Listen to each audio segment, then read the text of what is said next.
오늘도 우리가 함께 읽은 이제 디모데후서 3장에 있는 이 말씀을 통해서 하나님께서 주시는 은혜를 우리가 함께 나누기를 원합니다. 이 디모데후서 3장은 사도 바울이 로마 감옥에서 쓰는 마지막 편지이자 이제 유언과 같은 그런 편지입니다.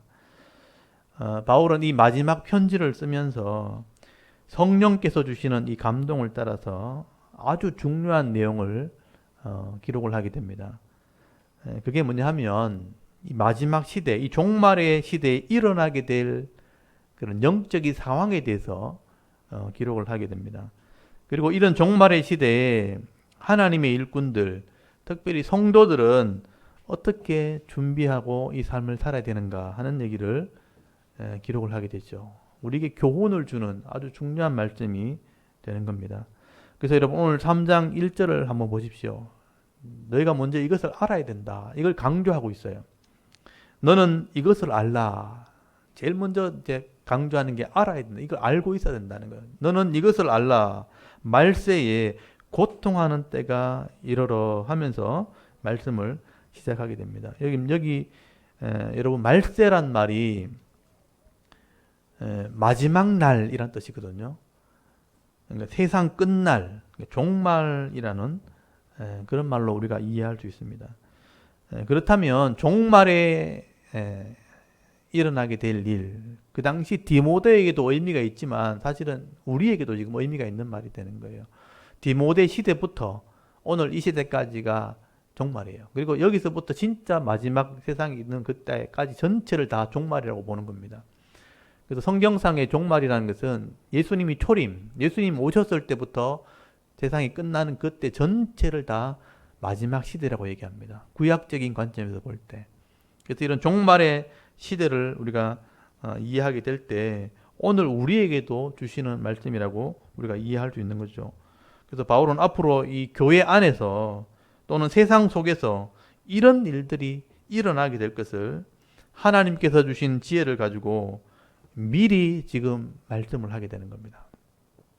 그래서 앞으로 일어나게 될 일인데 아무도 모르는 일인데 바울이 하나님이 주신 성령의 감동으로 미리 기록을 했다는 것은 성경적인 말로 표현하면 계시라는 표현이에요. 계시란 말이 연다, 10개자거든요. 그래서 시는 볼시자이기 때문에 앞으로 일어날 일인데 미리 열어서 보여준다라는 개념입니다. 하나님께서 로마 감옥에서 이 묵상하는 이 바울에게 우리를 향해서 더 미래에 일어나게 될 일들을 미리 보여주는 거예요. 그래서 준비해야 된다. 알고 있어야 된다. 계시의 말씀으로 우리에게 기록한 것입니다. 여러분 이런 마지막 시대가 되어지면 세상 사람들요.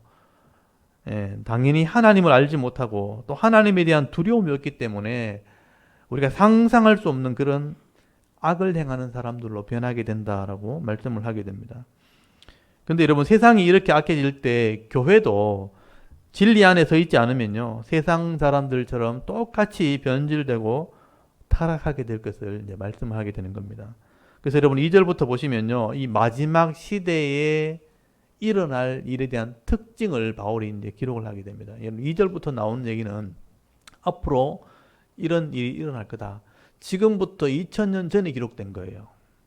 지금부터 2000년 전에 우리를 향해서 이렇게 될 거라고 써놨고 우리 뒤에도 이렇게 더 되어질 것을 기록한 거예요.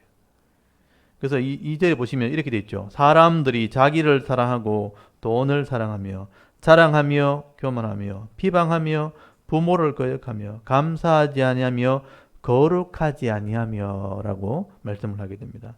이런 말세의 가장 큰 특징이 뭐냐면요. 개인주의 시대가 되어버린다. 한마디로 말하면 사람을 존중히 여기지 않는다는 겁니다. 사람의 생명이 귀한 건데 그것을 존중히 여기지 않는 시대로 변하게 될 것이다. 이런 마지막 시대에 세상이 이렇게 악을 행하게 되면요. 성도들도 이제 함께 타락을 하게 되는 겁니다. 여러분 적어도 하나님 말씀을 배운 사람이라면 여러분 하나님의 핵심의 말씀이 뭔지를 아는 사람이라면 하나님을 경외하고 이웃을 사랑하게 돼 있거든요. 십계명의 핵심이 하나님 공경하고 하나님을 경외하고 이웃을 내 자신처럼 사랑하는 겁니다. 그게 율법의 핵심이에요. 성경을 아는 사람이라면 그렇게 됩니다. 근데 이 마지막 시대가 되면요, 교회조차 하나님 말씀을 제대로 가르치지 않게 되어지면 이제는 사람들이 자기중심적으로 변하게 되어버린 거예요. 사랑하는 게 아니고 자기만을 위하는 삶을 살게 될 것이다. 그래서 오늘 바울이 얘기하는 것은 자기를 사랑한다는 말이 제일 먼저 나오죠. 여러분 3장 2절에 자기를 사랑한다. 그리고 돈을 사랑한다. 자기를 만족시킬 게 돈이라고 생각하겠다. 물질이죠. 돈을 사랑하는 그런 사람으로 변하게 될 것이다. 사실 우리가 살아가는 시대, 바울이 이 글을 쓸 때 지금 2000년이 지났기 때문에 이미 그렇게 되고 있는 거죠, 지금. 이미 우리가 살아가는 이 사회가 자기를 사랑하고 돈을 사랑하는 사람으로 지금 살아가고 있는 겁니다. 돌아보면 그런 마음이 들 거죠. 여러분, 우리가 조금 어려울 때, 제가 어릴 때는 우리나라가 어려웠거든요. 상대적으로 굉장히 어렵단 말이죠. 좀 어려웠고 가난할 때는 사실은 뭐 자기를 위해 살아간다 이런 생각할 겨를도 없었어요. 그냥 열심히 살아야 된다. 먹고 살아야 되니까. 일단 살아야 되니까 열심히. 우리나라를 다스리시는 대통령도 그 당시에는 나라가 잘 살아야 된다는 생각을 했기 때문에 세 가지 그 목표가 있었어요. 예전에 우리 어릴 때 나라를 다스리는 대통령이 만들었던 세 가지 뭐라 그래, 표라 그럴까요? 혹시 기억납니까? 세 가지. 기억하시네요. 확실히 우리 세대 분들이. 근면, 자주, 협동. 그러니까 근면이란 말은 그냥 열심히 한다. 자주, 그러니까 스스로 독립해야 된다. 스스로 잘 살아야 된다. 그리고 협동, 서로 같이 하나 된다. 그게 목표였어요. 그렇게 해야 잘 산다고 생각했기 때문에 자주, 근면, 협동 기억하시래요. 그런 마음으로 살았다는 거예요. 너나 할 것 없이 열심히 하되 다른 사람을 도와줬어요, 사실은요. 협동해야 되니까. 그래 잘 사니까. 그리고 스스로 잘 살아야 되니까 스스로 막 노력하고 했다는 겁니다.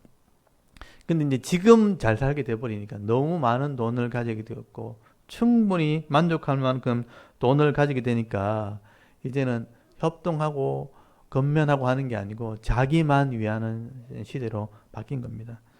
이제는 살기 위해서, 먹고 살기 위해서 일하는 게 아니고 이제는 이제 맛있는 거 먹으려고 일하는 거예요. 그렇죠? 맛집이란 개념이 생겼잖아요. 옛날에는 이제 뭐든지 먹을 것만 있으면 살기 위해서 막 먹었는데, 뭐 맛을 따지기 뭐 그런 게 있어요. 맛을 따지기 전에 일단 입에 들어갈 것만 있으면 감사했거든요. 그래서 저는 지금도 맛을 별로 안 따져요. 그냥 먹는 것만 해도 감사하다. 그래서 이제 먹으면 짜면 물 부으면 되고 싱거우면 소금 더 타면 되니까 그냥 먹을 수 있는 게 감사한 건데, 요즘에는 이제 워낙 풍부해져 가지고 맛있는 집 있다 그러면 1시간씩 2시간씩 차 타고 가서 이제 먹는 그런 시대가 된 겁니다. 맛있는 건 나를 위해서 찾아다니는 그런 시대. 내 몸을 더 치장하기 위해서 좋은 옷을 막 사 입고요. 옛날에는 옷만 있으면 얻어 입고 이랬는데 지금은 좋은 옷을 사 입는 시대가 된 거죠. 가격도 비싸고 치장을 하고 목걸이, 반지, 귀걸이 이렇게 막 치장을 하기 시작합니다. 예전에 먹고 살기 바쁠 때는 치장하는 게 어디 있어요. 근데 요즘에는 워낙 이렇게 풍부해졌으니까 치장하기 바쁘고 막 좋은 가방도 사고 손바닥 많은 거 한 개 또 몇백만이 사고 이렇게 한다는 거예요. 또 자기를 치장을 하는데 좋은 화장품을 쓰는데 얼굴에 표시도 안 나게 하는 화장품을 사기 위해서 돈을 들이기도 합니다. 그것도 부족하니까 이제 시술도 하고 수술까지 합니다. 한참 뒤에 보면 누군지 모를 정도로 이렇게 그런 얘기 하잖아요. 천국 가면 못 들어갈 거라고. 얼굴이 달라져가지고 못 알아본다는 거예요. 그 정도로 자기를 위해서 치장을 하기 시작합니다. 이런 것들을 위해서는 돈이 필요한 거예요, 사실은요. 이거 하려면 돈이 필요하니까 돈을 사랑하게 되어지고, 돈을 많이 가지기 위해서는 수단을 가리지 않습니다. 젊은 사람들도 정상적으로 열심히 해서 버는 게 아니고 수단 방법 가리지 않고 돈이 필요하니까 돈을 벌려고 악을 행하는 그런 삶을 살아가게 됩니다. 그게 속이는 거예요. 거짓도 하고 속이고 또 부정한 방법을 사용하기도 하고 돈 때문에 이제 사람을 죽이기도 하고 원래 사람을 위해서 돈이 있는 건데 돈 때문에 사람을 죽이기도 하고 심지어 가족들까지 해치려고 하는 그런 사람들이 나오게 된 것이죠. 돈을 위해서 하지 말아야 할 일도 하는 그런 시대가 되어버린 겁니다. 그리고 돈을 많이 가진 사람들은요, 이걸 막 자랑하는 거예요. 자랑하기도 하고 그것 때문에 교만해지고 나중에는 교만을 지나가지고 사람을 무시하고 삽니다. 많이 가진 사람들은 그렇게 살아가는 겁니다. 그래서 마지막 시대가 되어지면요, 세상이 이렇게 악하게 변하니까 교회도 함께 타락을 하게 되어지는 것입니다. 그래서 교회도요, 교회가 점점 커지고 사람이 많아질수록 이제는 사람을 위해서 교회가 있는 게 아니고 사람을 이용해서 물질을 가지려고 하는 교회가 생기게 되는 거죠. 그래서 더 큰 규모의 교회를 세우고 더 많은 사람을 교회에 오게 하려고 하는. 근데 복음을 위해서 전도하는 게 아니고 이제는 더 많은 물질을 가지기 위해서 교회 부흥을 얘기하는 그런 시대가 된 거예요. 여러분, 영혼을 살리려고 전도하자고 하는 게 아니고 더 큰 교회를 만들려고 부흥해야 된다는 얘기를 하게 되는 거예요. 그래서 여러분, 역사를 이렇게 살펴봐도요, 시대마다 교회가 부하게 될 때 교회가 타락했었습니다. 인류 역사가 그렇게 되어 왔었어요. 초대교회에서부터 중세에 이르기까지 교회가 세상이 잘 살게 되는 그때 타락하게 된 거죠. 여러분, 유럽에 한번 가보십시오. 기독교 문명이 발전해서 유럽으로, 미국으로, 한국으로 들어왔지만 유럽에 가보면요, 교회가 예배당이 어마어마한 교회가 있죠. 그게 다 건축물이고 예술품이라고 되어 있지만 어마어마한 비용을 들여서 교회를 지은 거예요. 지금도 그런 교회를 지으려면요, 어마어마한 비용이 들어갑니다. 돈이 있어야 되는 거예요. 부하게 되니까 교회를 그렇게 짓는 거예요. 그래서 입이 떡 벌어질 정도로 성당이나 교회 한번 가보십시오. 유럽에 엄청난 건축물로 교회를 지었는데 지금 가보면 사람은 아무도 없어요. 성도는 없어요. 더 부하게 되니까 교회는 타락하게 되어진 것입니다. 그래서 바울은요, 앞으로 교회가 이런 모습으로 변질될 거다. 더 이상 가진 것을 감사하지 않고 이제 거룩해지지도 않다. 구별된 삶을 살지 않게 될 것이라고 말씀을 하게 되는 겁니다. 그래서 여러분, 4절 말씀 한번 보십시오. 마지막 시대가 되면요, 무정하게 되고 원통함을 풀지 아니하며 모함하며 절제하지 못하며 사나워지며 선한 것을 좋아하지 아니하며 배반하며 약속을 안 지킨다는 거예요. 조급해지는 거. 이게 굉장히 위험한 겁니다. 조급해지고 자만해지는 거. 스스로 교만해지고 쾌락을 사랑하기를 하나님 사랑하는 것보다 더하며라고 말씀을 하게 되는 것입니다. 여러분, 더 이상 성도들이요, 서로를 사랑하지 않고 섬기지 않게 된다. 교회가 하나님 앞에 회개하고요, 날마다 거룩해져야 되는데 회개를 안 하는 거예요. 회개 안 하니까 사람들이 교만해지기 시작하는 거예요. 잘 되는데 우리의 부족함이 드러날 때 회개해야 되는데 그걸 회개하지 않습니다. 서로 다투게 되는 거죠. 무정하게 된다. 이 무정하다는 말이요, 사랑이 없어지고 원통함을 풀지 않고 싸움을 멈추지 않는다라는 뜻입니다. 이런 모함한다는 말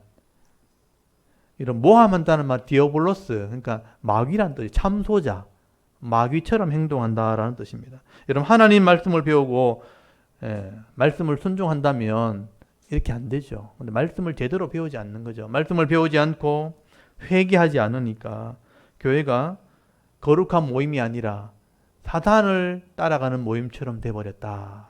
그렇게 될 것이다 라고 말씀을 하게 되는 것입니다.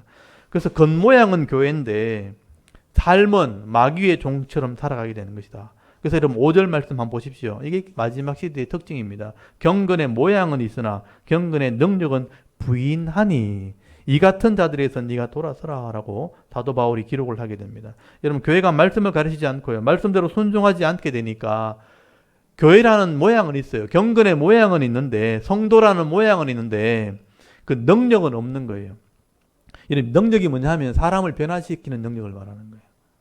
모양은 있는데 변화되지 않는 그런 삶을 살아가는 거죠. 여러분, 경건의 능력을 부인한다. 이 부인한다는 말이 뭐냐면요, 말씀대로 되는 것을 믿지 않는다는 거예요. 요즘 성도가 그렇게 하는 사람이 어디 있노? 이렇게 하는 거죠.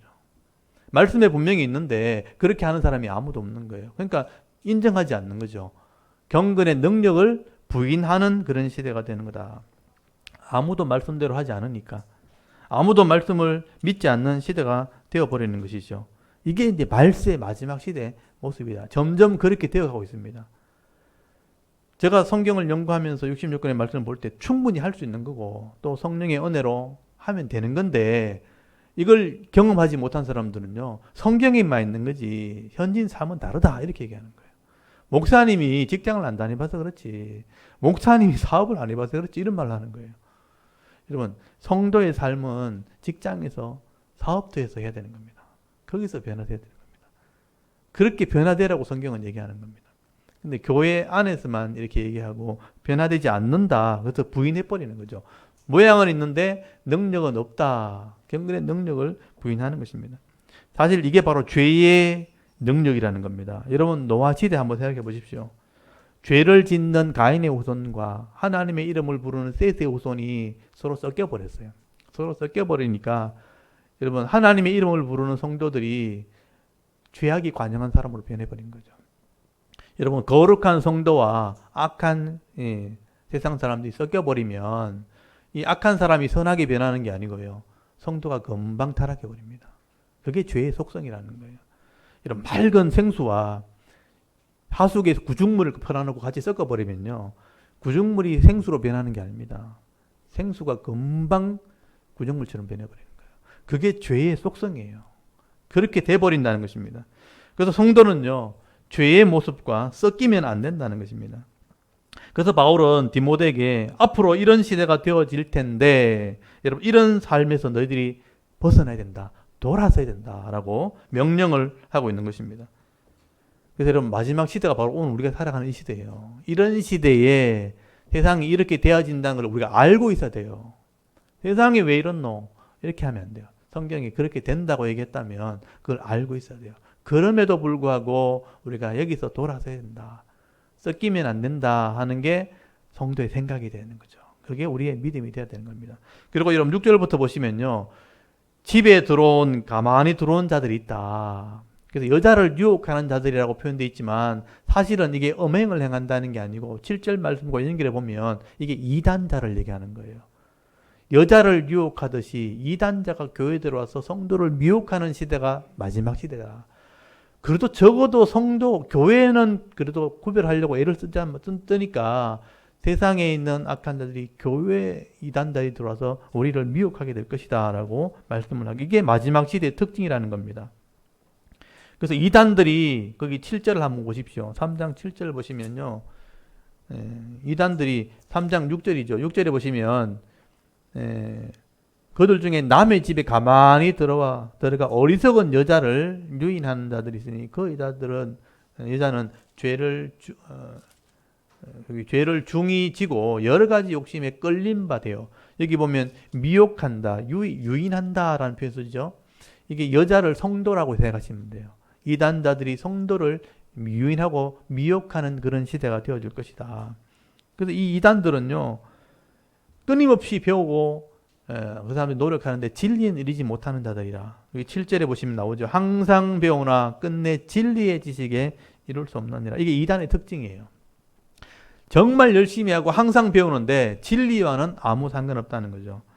여러분 이단자들은요 굉장히 열심히 합니다. 교회에서 우리가 따라가지 못할 정도로 정말 매일마다 모여서 연구를 하게 됩니다. 여러분 신천지나 여호와의 증인들이나 통일교 이런 이단들을 한번 만나보셨는지 모르겠지만요. 둘둘 짝을 지어가 이제 지금은 잘 알지만 전도하는 그런 사람들이 있었거든요. 둘이 들어오면요. 성경의 지식 가지고요. 막 달달달달달 얘기합니다. 저도 여러 번 부딪힌 적이 있는데 그러니까 머릿속에 성경의 지식을 가득 채워가지고 그래서 성도들을 꼼짝하지 못하게 할 정도로 그렇게 연구하고 항상 배우는데요. 진리와는 아무 상관이 없습니다. 이 사람들은요. 공부할 때 계속 시험을 쳐요. 시험을 치고 이게 다단계처럼 단계를 만들어 놔가지고 그 단계를 올라가면서 상을 주고 시상을 하고 하게 됩니다. 그래서 자기의 어떤 욕심을 이렇게 이끌어 가도록 그런 식으로 해서 계속 공부하고 연구하도록 그렇게 했죠. 근데 진리에는 이르지 않아요. 왜 그러냐면요. 이단이 공부하는 것들은 성경을 공부하는 게 아닙니다. 진리를 배우는 게 아닙니다. 잘못된 교주의 사상을 합리화하기 위해서요. 성경을 이용한 거예요. 그래서 교묘하게 성경을 이렇게 짜놨습니다. 그렇게 이용해서 그것을 배우고 그것을 열심히 연구하는데 시험을 치면 100점 맞는데 성경의 진리와는 아무 상관없는 것들이에요. 자기들의 교리를 합리화하는 그런 지식을 공부하는 것이죠. 열심히 할수록 진리와 멀어지게 되고요. 하나님 말씀과는 멀어지게 되는 거죠. 그게 이단의 특징이라는 겁니다. 그래서 이런 사람들이 교회에 들어와서 성도를 미혹하는 시대에 그게 바로 마지막 시대의 특징이라는 겁니다. 근데 이런 사람들은 반드시 심판을 받게 돼 있어요. 여러분 8절에 한번 보십시오. 8절에 보시면요. 이미 구약 성경에 나오는 이란 이단들을 얘기하면서 이런 사람들이 다 심판을 받게 될 것이라 하면서 얀네와 얀분의 그 얀브레라는 그 이름을 기록하고 있죠. 여러분 이 사람들은 출애굽기에 나오는 마술사들입니다. 모세 시대에 출애굽기 7장 거기 11절에 보면 애굽의 마술사들이 기록이 되어 있는데요. 이 탈굼이라는 아람어 번역에 보면 이 성경을 기록할 때 옛날 성경에 보면 이건 아람어로 된 성경이에요. 거기에 보면 얀네와 얀브레라는 이름이 얀브레라는 이름이 기록되어 있습니다. 이 사람들은 마술사들이고 진리를 대적했던 사람들이에요. 모세 시대에 모세를 대적하면서 진리를 대적했던 사람들인데 이 사람들이 결국 애굽이 망할 때 함께 심판을 받았다는 거예요. 그래서 이단자들은 그때부터 항상 존재했지만 하나님께서 이렇게 심판하셨다는 것을 기억하라. 이게 종말의 하나의 징조가 될 수 있다는 것입니다. 그래서 마지막 시대가 되어지면요. 이런 이단자들이 계속 일어나게 될 겁니다. 과격한 이단들, 아주 이제 사나운 이단들이 일어나게 될 겁니다. IS 같은, 거기도 그들 종파가 나눠지면서 정치 세계와 합쳐질 때 IS 같은 그런 이단들이 거기 나왔던 것처럼 교회 안에도 이런 과격한 이단들이 앞으로 나오게 될 겁니다. 그래서 교회에 들어와서 성도들을 미혹하게 되어지고요. 또 교회를 어지럽히는 일들을 하게 될 겁니다. 이건 하나님께서 그렇게 내버려 두신 거예요. 제가 여러 번 말씀을 드렸지만 하나님께서 마지막 시대가 되면요. 이런 과격한 이단들, 이런 악한 이단들을 통해서 진리를 온전히 믿지 못하는 사람들을 가려내는 거예요. 속가낸다 그러죠. 가려내는 도구로 사용하는 겁니다. 진리를 붙들고 있는 사람들, 성경을 깨달은 사람들은요. 그런 잘못된 이단의 교리가 들어와도 금방 분별해내는 거예요. 근데 진리가 없는 사람들은요. 성도인 것처럼 하고 있지만 그런 교리가 잘못된 사람들의 유혹을 받으면요. 금방 혹하게 되고 넘어가긴다. 미혹하게 되어지는 것이죠. 하나님께서는 이런 사람들을 통해서 거짓 목사도 가리고요. 거짓 신자도 가려내고 가라지, 알곡이 아닌 가라지를 가려내시는 것이다. 그렇게 말씀을 하게 되는 거예요. 이게 이단의 특징이기도 하고 마지막 시대의 특징이라는 겁니다. 그리고 또 마지막 시대의 특징 중에 하나가 진짜 바른 믿음을 가진 성도들은요. 고난과 핍박을 받게 되올 수 있다라고 말씀을 하게 됩니다. 이런 마지막 시대가 되어지면요. 세상은 이렇게 악하게 되기 때문에 성도들이 하나님 말씀을 순종하면서 정직하게 살아가면요. 반드시 이런 악한 자들에게 고난을 받게 되어지고 핍박을 받을 수 있게 되는 겁니다. 여러분 사도 바울도 그 당시에 하나님 말씀을 전하면서 복음을 전할 때 고난을 받았다, 핍박을 받았다라고 말씀을 하게 됩니다. 근데 바울이요. 마지막 시대 사람들한테 하는 말은 이런 고난과 핍박은 당연한 것이지만 여러분 그런 어떤 고난과 핍박 안에도 하나님이 건져준다는 거예요. 이걸 믿으라는 거예요. 여러분 성도들이 믿음 생활하다가 직장에서 바르게 하다가 고난이 올 때 다른 사람이 핍박이 올 때 그걸 이제 포기하는 거예요. 그렇게 하지 말라는 거예요. 그런 고난과 핍박이 와도 하나님이 건지시는 은혜가 있다는 걸 믿으라는 거예요. 그래야 그것을 이길 수 있는 겁니다. 그래서 오늘 11절 한번 보십시오. 바울이 하는 경험했던 얘기를 하게 되죠. 11절에 보시면 여기 박해를 받음과 고난과 또한 안디옥과 이고니온과 루스드라에서 당한 일과 여기 이고니온 루스드라에서 바울이 돌에 맞아 죽을 뻔한 적이 있어요. 그런 고난을 받았다는 거예요. 이 디모데가 이걸 잘 알고 있거든요. 디모데의 고향이기 때문에 얘가. 그런 당한 일과 어떠한 박해를 받은 것을 네가 보고 네가 과연 보고 알았거니와 안다는 얘기죠. 주께서 이 모든 것 가운데서 나를 건지셨느니라. 이게 핵심이에요. 이 모든 박해, 이런 고난 속에서 나를 건지셨느니라. 하나님이 고난을 허락하시지만 내가 진리를 믿고 있는 것이 더 크기 때문에 건지신다는 거예요. 이게 바울의 경험입니다. 바울의 믿음이기도 하고. 그러나 이 마지막 시대가 되어지면요, 이런 성도들에게도 이런 고난이 있다는 거죠. 당연히 정직하게 살려고 하니까, 말씀대로 살려고 하니까 박해가 있고 고난이 있다. 이걸 알고 있으라는 거죠. 그 성도들이요, 때로는 고난을 당할 때가 있습니다. 왜 나만 이런 어려움을 당할까라고 말하지 말고 알고 있으라. 정직하게 살려면, 바르게 살려고 하면 어려움이 있다는 거예요. 제가 지금 여러 가지 지금 어려움들을 당하는 것도 있습니다. 여러 가지 생각지도 못한 그런 고난이 올 때 그런 생각을 하죠. 나는 열심히 하고 바르게 하려고 하는데 왜 이런 어려움을 주시는가? 여러분, 바르게 하기 때문에 그런 거예요. 여러분, 성경을 66권을 제대로 가르치는 게 쉽지 않고 교회가 해야 될 사명인데 이 사명 제대로 감당하면요, 사탄이 그냥 있질 않습니다. 사람을 통해서든 또는 질병을 통해서든 여러 가지 환경을 통해서든 고통을 주는, 이래도 할래? 이렇게 하는, 저한테 그렇게 위협을 주는 거죠. 그럼 저는 그래도 한다. 죽어도 한다. 제 생각은 그런 거죠.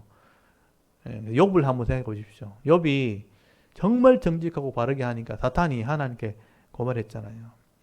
건강을 한번 쳐보십시오. 재물 한번 빼앗아 보십시오. 당장 하나님 욕할 겁니다. 하나님 허락했잖아요. 한번 해봐라. 생명만 손대지 말고 네 한번 다 해봐라. 사탄이 다 그랬잖아요.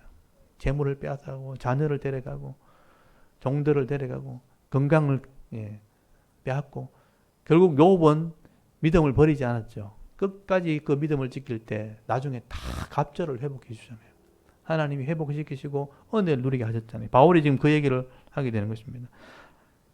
하나님 말씀대로 하나님을 두려워하는 마음으로 사람들을 존중하면서 공의와 정의를 행하는 삶, 성실한 삶을 살게 되면요, 세상이 악하면 반드시 그런 사람 핍박하게 되어 있습니다. 그걸 두려워하지 말라는 거죠. 여러분, 하나님의 도우심이 반드시 있다는 거예요. 우리가 정직하고 성실하게 사는 사람들 하나님이 반드시 건지신다. 그걸 믿고 여러분 바른 신앙생활 하셔야 돼요. 그게 마지막 시대의 성도의 모습이라는 것입니다. 그래서 여러분 12절 말씀 한번 보십시오. 무릇 그리스도 예수 안에서 경건하게 살고자 하는 자들은 박해를 받으리라. 이게 당연한 것이다. 알고 있어라. 직장생활 할 때 그렇게 하셔야 됩니다. 내가 예수 믿는 거 부끄러워가지고 예수 믿으면 따돌림 당할까봐 아예 부끄럽게 그렇게 살지 마시고요. 당당하게 저는 예수 믿기 때문에 술을 먹지 않습니다. 저는 예수 믿기 때문에 저는 거짓말을 하지 않습니다. 실제로 그렇게 사셔야 돼요. 거짓말 하면서 또 안 한다 그러면 안 돼요. 안 하면서 안 한다 그래야지. 그래서 부당한 일을 하려고 할 때 죄송하지만 저는 여기 참여하지 않겠습니다. 그렇게 하면요, 박해 받습니다. 따돌림 당합니다. 그렇지만 거기 다 박해를 받는 곳에서 하나님 반드시 건지신다는 걸 믿으셔야 돼요. 그러면 이기는 겁니다. 하나님께서 반드시 도와주시는 것입니다. 그래서 세상 사람들은 점점 악해진다고 되어 있죠. 13절 한번 보십시오. 악한 사람들과 속이는 자들은 더욱 악해져서 속이기도 하고 속기도 하나니. 이게 세상 사람들이에요. 자기가 속이면서요, 또 속아요, 또. 그렇게 살아가는 겁니다. 에이, 똥 밟았다 그러면서. 그런 걸 당연한 것처럼 여기는 거죠. 바로 잡으려고 하지 않고요. 속이면요, 속고, 한번 속으면 더 크게 속이고, 이렇게 살아가는 겁니다. 그게 세상 사람들인 겁니다. 그게 악한 마지막 시대의 말세의 징조라는 것입니다. 그래서 그런 일이 일어나게 될 때 우리는 그렇게 하면 안 된다. 사도 바울은요, 지금 성령의 감동으로 이런 지혜를 깨달아서 지금 디모데에게 마지막 시대의 지도자로서 어떻게 할 것인가, 사실 아버지로서 아들에게 얘기하는 것처럼 지금 얘기하는 거예요. 네가 이런 일을 당하게 될 거다. 우리에게도 말씀하는 거죠. 이렇게 될 거다. 그때 어떻게 되는가. 그래서 여러분, 이런 시대가 되었을 때 과연 성도는 어떤 삶을 살아야 되는가. 사실 바울이 하고 싶은 말은 14절부터 핵심이에요. 이렇게 살아야 된다. 이렇게 될 때 이렇게 살아야 된다. 여러분, 14절부터 17절까지가 오늘 마지막, 이게 제일 핵심입니다. 이런 시대가 되었다면 우리가 이렇게 살아야 된다. 여러분 14절부터 한번 보십시오. 그러나 너는 배우고 확신한 일에 거하라. 너는 네가 누구에게서 배운 것을 알며 또 어려서부터 성경을 알았나니 성경은 너희 너로 하여금 그리스도 예수 안에 있는 믿음으로 말미암아 구원에 이르는 지혜가 있게 하느니라 라고 말씀을 하죠. 여러분, 세상이 아무리 타락해도, 심지어 교회가 변질된다 할지라도 여러분, 지도자가 해야 될 일이 뭐냐 하면요, 배우고 확신하는 일에 거하는 겁니다. 이걸 기억하셔야 돼요. 배우고 확신하는 일. 이게 배우고 확신하는 일이 바로 성경을 얘기하는 거예요.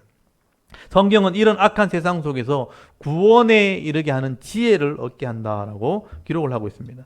세상은 변하지만요, 이 하나님 말씀은 절대로 변하지 않는, 그래서 진리라는 말, 진리란 말이 변하지 않는 뜻이에요. 아만, 아멘, 이게 진리란 뜻이거든요. 변하지 않는다.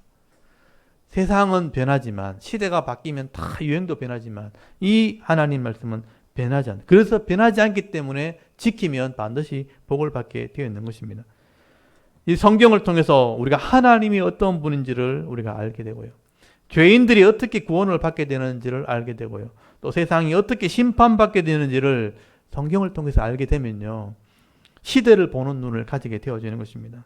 여러분, 성경에는요, 세상이 시작될 때부터 얼마나 많은 사람들이 하나님을 떠났고 하나님을 대적하다가 죽었는지 다 기록되어 있어요. 세상이 시작할 때부터 이때까지. 또 성경에는 얼마나 많은 사람들이 하나님 말씀을 바로 깨닫고 이 말씀대로 순종했을 때 어떤 복을 받았는지, 얼마나 행복하게 살았는지를 다 기록해 놨어요. 그러니까 다 보시면 알 수 있어요. 어떤 사람이 고통당하면서 죽었는지, 어떤 사람이 제대로 행복함을 누렸는지 성경에 다 기록이 되어 있다는 겁니다. 그래서 여러분, 성경의 역사를 다 읽고 나면요, 아, 내가 내 인생을 어떻게 살아야 되겠구나 하는 지식을 얻게 되는 거예요. 내게 주어진 인생 있잖아요. 내게 남은 인생. 이 남은 인생은 내가 어떻게 살아야 될 것인지를 답을 성경에서 얻게 되어지는 것입니다. 그래서 우리가 이 성경을 바로 배워야 되고 확신하는 일에 우리가 거해야 되는 겁니다. 그래서 여러분, 예수님께서도요, 이 땅에 오셨을 때, 예수님이 이 땅에 오신 가장 큰 목적이 뭐냐면요, 말씀을 이루러 오신 분이에요. 구약 성경에 이스라엘 백성들에게 하나님이 말씀을 모세에게 줘가지고 말씀을 맡겼거든요. 근데 이스라엘 백성들이 세상을 살아보다가 이렇게 안 한 거예요. 안 하니까 망한 거예요. 그래서 말씀대로 안 하니까 말씀이신 그분이 직접 내려오셔가지고 말씀이 이루어지는 것을 보여준 거예요. 그러니까 예수님께서 사실 말씀을 이루러 오신 분이에요. 그래서 예수님 자신이 말씀이라 그러잖아요. 태초에 말씀이 계시니라. 이 말씀이 하나님과 함께 하셨고 이 말씀이 곧 하나님인데 이 말씀이 육신이 되어 우리 가운데 임했다고 되어 있잖아요. 그분이 예수님이에요.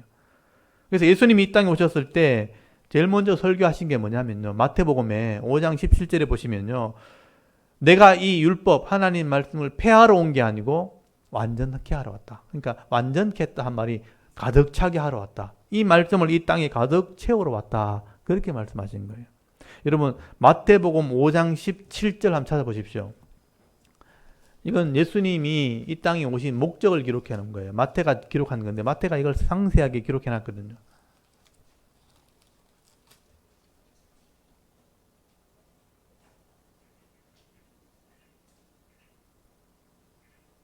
마태복음 5장 17절 한번 보십시오. 내가, 예수님이 하신 말씀이죠. 5장은 팔복이라는 말, 예수님이 산에 올라가가지고 5장 1절부터 보시면 예수님이 산에 올라가셔서 제자를 가르치셨다. 이게 말씀을 이제 가르치는, 시작하는 내용, 설교하는 내용이에요. 마음의 8가지 복을 말씀하셨다. 마음의 복은 뭐냐면요, 말씀이 내 속에 들어가면 8가지 복이 임한다는 뜻이에요. 그리고 나서 17절에 내가, 예수님이 율법이나 선지자를 폐하러 온 줄 생각하지 말라. 폐하러 온 것이 아니요 완전하게 하려 왔다. 이 완전하게라는 말이 충만하게, 가득하게 라는 뜻이에요. 내가 이 땅에 하나님 말씀을 가득하게 하러 왔다. 그러시면서 18절부터 보십시오. 진실로 너에게 이르노니 천지가 없어지기 전에는 이 율법, 이 하나님 말씀 1.1획도 결코 없어지지 아니하고 다 이루리라. 여러분, 세상에 종말이 와도 이 말씀이 다 이루어진다는 거죠. 그러므로 누구든지 이 계명 중에 지극히 작은 것 하나도 버리고 그같이 사람을 가르치는 자는 천국에서 지극히 작다 일컬음을 받을 것이요 누구든지 이를 행하며 가르치는 자는 천국에서 크다 일컬음을 받으리라. 내가 너에게 이르노니 너희 의가 서기관과 바리새인보다 낫지 못하면 결코 천국에 들어가지 못하리라. 이런 말씀하셨죠. 그래서 이 하나님 말씀은 1.1획도 없어지지 않아요. 다 이루어져요. 다 알고 있어야 되는 거예요. 그래서 제 목표는 모든 성도들이 이 66권 성경을 다 아는 겁니다. 근데 그게 어렵지 않다는 거예요. 이게 다 알고 나면 세상의 모든 지식이 안에 들었어요. 여러분 직장생활 하는 것, 여러분 연구하고 공부하는 것 성경에 다 들었어요. 그걸 더 잘할 수 있게 돼요. 그래서 세상의 공부는 아무리 열심히 해도 성경은 몰라요. 근데 성경을 다 배우고 나면 세상 공부는 다 알 수 있어요. 그래서 성경에 엄청난 지식이 있는 거죠. 그래서 1.1핵도 없어지지 않고 다 이루어지도록 되어 있습니다. 여러분의 각자의 삶 속에서. 근데 이것을 버리고 가르치는 자는, 작은 것 하나도 버리고 가르치는 자는 천국은 갈지 모르지만 지극히 작다 일컬음 받게 될 것이다. 제대로 복을 못 받는 뜻이에요. 근데 이걸 알고 행하면서 가르치는 자라면 크다 일컬음 받는다는 것은 뭐냐면 마음껏 받아 누릴 수 있다. 이 땅에서도 그렇고 천국에서도 그렇고. 근데 20절 한번 보십시오. 너희가 서기관과 바리새인보다 낫지 못하면 천국도 못 간다는 거예요. 여러분 서기관 바리새인이 뭐냐 하면요, 성경을 들고 다니는 사람들이에요. 그 당시에 연구한다고 하는 사람인데 믿지는 않아요. 성도들에게 하는 말이에요. 서기관 바리새인처럼 성경만 들고 다니고 믿지는 않으면 천국 못 간다는 거예요. 여러분 성경을 믿어야 천국 가는 거예요. 이렇게 예수님께서 말씀을 제대로 설명을 했다는 거죠. 말씀을 가르치러 오셨다. 여러분 이 하나님 말씀은 변하지 않기 때문에 어느 시대든 간에 이 진리의 말씀을 깨닫고 행하며 가르치는 사람은요, 반드시 크다 일컬음 받게 된다. 큰 복을 받게 된다는 거죠. 엄청난 복을 누리게 될 것이다. 결국 세상은요, 변하고요, 썩어져 없어지고 세상은 반드시 심판을 받겠지만 이 하나님 말씀은 변하지 않고 그대로 이루어진다고 지금 말씀하고 있는 겁니다. 그렇다면 여러분 교회와 또 성도가 반드시 기억하고 순종해야 될 말씀이 바로 하나님 말씀이죠. 그래서 여러분의 인생이 주어졌을 때 여러분 가능한 빠른 시간 내에 이 말씀을 이해하셔야 돼요. 그 배우셔야 돼요. 어릴 때부터 하는 게 제일 좋아요. 그래서 13세 이전 유대인들처럼 이성이 깨어나기 전에 성경을 다 배우고 그리고 깨어나면 묵상하면서 순종하면 되는 거예요. 그래서 어릴 때부터 배우셔야 돼요. 그래서 이것을 배우시고 이것을 기억해야 되고 이것을 삶 속에서 깨달아 순종하는 삶이 되어야 되는 겁니다. 그래서 여러분 이 사도 바울이 로마 감옥에 지금 gat혀가지고 마지막 이 순교하는 순간에 지금 곧 죽어야 되는데 얼마나 할 말이 많겠어요. 근데 가장 핵심이 되는 말씀이 오늘 3장이에요. 바울의 유언 중에 가장 핵심되는 게 3장이에요. 그렇게 할 말이 많은데 지금 바울이 다른 말은 하지 않고 세상이 악해지기 때문에 배우고 확신한 일에 거해야 된다는 얘기를 하고 있는 거예요. 여러분에게 하는 말이에요. 배우고 확신한 일에 지금 거하는 삶을 살아라. 이 하나님 말씀이 우리를 죄에서 구원할 뿐 아니라 이 땅에서 하나님 말씀의 기준을 따라 살게 되어지면요, 하나님의 사람으로 온전하게 살 수 있다고 말을 하게 되는 거예요. 그래서 여러분 16절 오늘 3장 16절 17절은 다 외우셔야 됩니다. 이게 말씀의 능력이에요. 마지막 시대의 말씀의 능력입니다.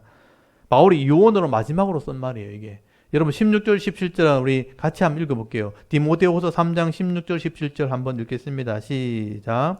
모든 성경은 하나님의 감동으로 된 것으로 교훈과 책망과 바르게 함과 의로 교육하기에 유익하니 이는 하나님의 사람으로 온전하게 하며 모든 선한 일을 행할 능력을 갖추게 하려 함이라. 아멘. 이걸 여러분 외우셔야 돼요. 하나님의 이 말씀 능력. 모든 성경, 이 66권의 성경이죠. 모든 성경은 하나님의 감동으로 된 것. 이게 바로 성령의 감동이에요.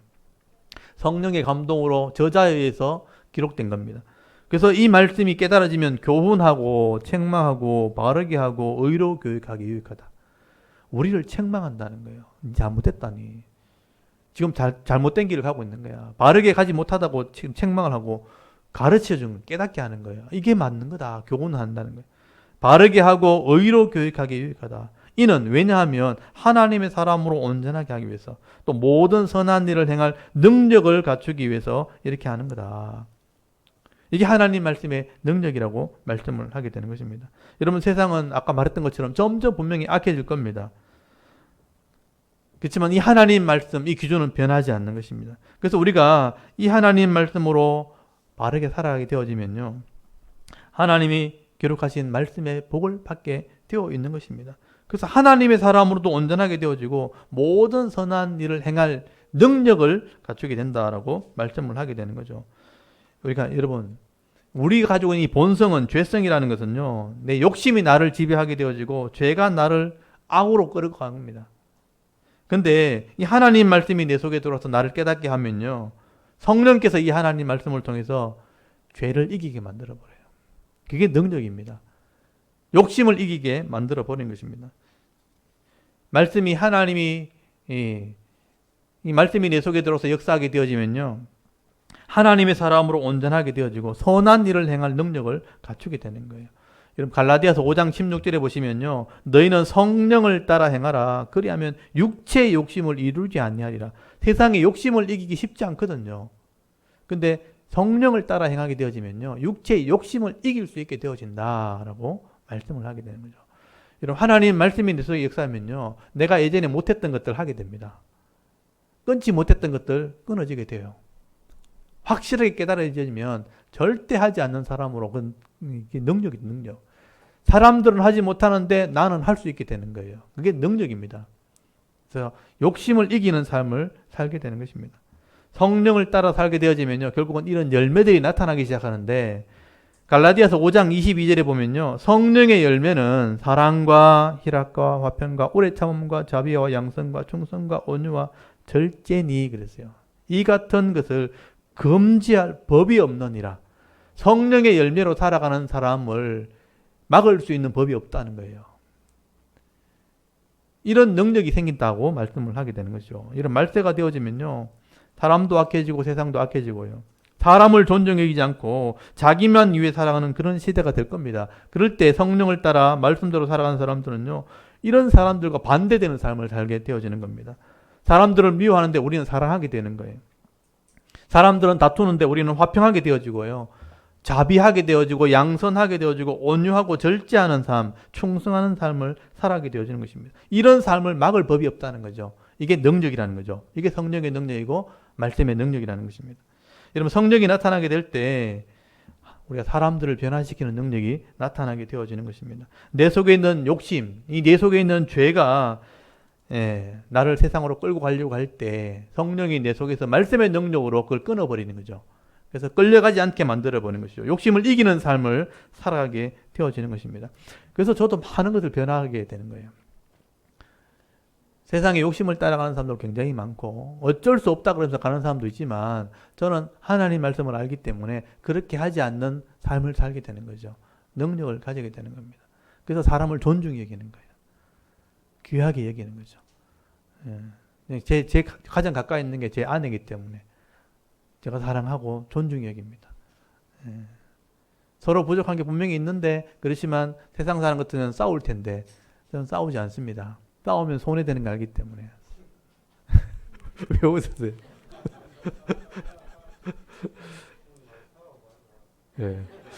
아직 능력이 없어서 그렇습니다. 성령의 능력이 들어오면 안 싸우는 능력이 생깁니다. 그래서 이해를 해버리는 거죠. 아, 저렇게 해서 저렇게 하는구나. 이해해버리면 사랑하게 됩니다. 존중이 여기 됩니다. 존중이. 함부로 말하지 않게 됩니다. 더 잘해주게 되어지고. 내가 그렇게 하면 상대방도 함부로 못하잖아요. 또 잘해주게 되는 겁니다. 점점 좋아지는 것입니다. 그래서 어려운 일 생기면 버리고 도망가는 게 아니고 생명 걸고 지키려고 하는 거죠. 그렇게 되는 겁니다. 그게 성령의 능력입니다. 근데 세상 사람들은 그렇지 않거든요. 배우자가 어려움 당해서 죽게 됐다 하면 화장실 가서 웃는다 그랬잖아요. 그게 세상 사람들의 마음이거든요. 그렇지만 그렇지 않습니다. 성령의 능력은 사람을 살리게 되고 변화되어지는 것입니다. 그래서 마지막 시대의 가장 큰 특징은 결국 성령을 통해서 사람을 변화시키는 능력, 그게 바로 성도의 능력이 되는 것입니다. 하나님 말씀을 통해 또 성령의 능력을 통해서 변화되어 가는 것, 악한 세상 속에서 거룩한 삶을 살아내는 것, 그게 바로 성령의 능력, 성도의 능력이라는 것입니다. 오늘 바울이 마지막 시대 살아갈 이 디모데에게 주는 이 말씀, 오늘 우리에게 주시는 말씀이에요. 오늘 저와 여러분에게 주시는 말씀으로 여러분 잘 받아들일 수 있기를 바랍니다. 그래서 오늘 굉장히 중요한 말을 하고 있는 겁니다. 지나가는 말이 아니고 반드시 기억해야 될 말이죠. 그래서 너는 배우고 확신한 일에 거해라. 성경에 거해라. 어려서부터 배운 이 하나님 말씀을 잊지 말고 이 하나님 말씀을 가르치고 행하는 자가 되라. 지금 유언처럼 바울이 지금 마지막으로 명령을 하고 있는 것입니다. 오늘 저와 여러분이 이 경고의 말씀을 귀담아 다 들으시고요. 세상은 점점 타락하고 또 교회가 세상을 닮아간다 할지라도 여러분 하나님 말씀을 잘 배우고 깨달으셔서 이 마지막 시대에 하나님의 사람으로 온전하게 되어지고요. 또 모든 선한 일을 행할 능력을 받으셔서 하나님의 살아계심을 우리가 증거하고 또 말씀에 기록되어진 이 은혜와 복을 다 받아 누리시면서 은혜의 삶, 축복의 삶, 승리의 삶을 살아갈 수 있는 저와 여러분의 영적인 삶의 모습이 될 수 있기를 주의 이름으로 축원합니다. 아멘. 우리 잠깐 기도드리겠습니다. 하나님, 오늘도 우리가 하나님 앞에 나와 예배하게 하시고